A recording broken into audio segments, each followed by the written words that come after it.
حضرت یوسف علیہ السلام کے ساتھ سوتیلے بھائیوں کا حسد۔ یوسف علیہ السلام کے بھائیوں نے اپنے والد صاحب کو دیکھا کہ وہ یوسف علیہ السلام سے غیر معمولی محبت رکھتے ہیں۔ اس پر ان کو حسد ہوا کہ یوسف علیہ السلام کی بڑی شان ہونے والی ہے۔ جس وقت حضرت یوسف علیہ السلام اپنے والد کو خواب سنا رہے تھے، سوتیلی ماں دروازے کی آڑ سے باتیں سن رہی تھی۔ جب سوتیلے بیٹے گھر آئے تو اس نے یہ بات ان کی گوش گزار کر دی۔ وہ ویسے بھی حضرت یوسف علیہ السلام سے حسد کرتے تھے، لہٰذا اس واقعے نے جلدی پر تیل کا کام کیا۔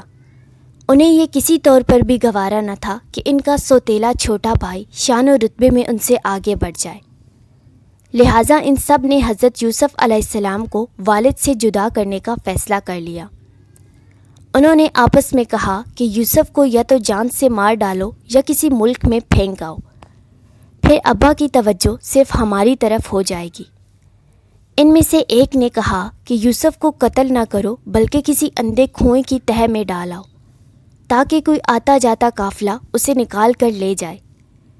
کنویں میں ڈالنے کی تجویز بڑے سوتیلے بھائی یہودا نے دی تھی۔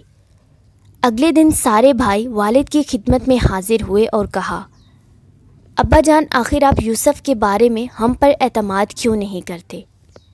ہم تو ان کے خیر خواہ ہیں، کل آپ انہیں ضرور ہمارے ساتھ بھیج دیجیے گا، ہم سب خوب کھائیں پیئیں گے اور کھیلیں گے۔ یوسف کی حفاظت کی ذمہ داری بھی ہم خود اٹھاتے ہیں۔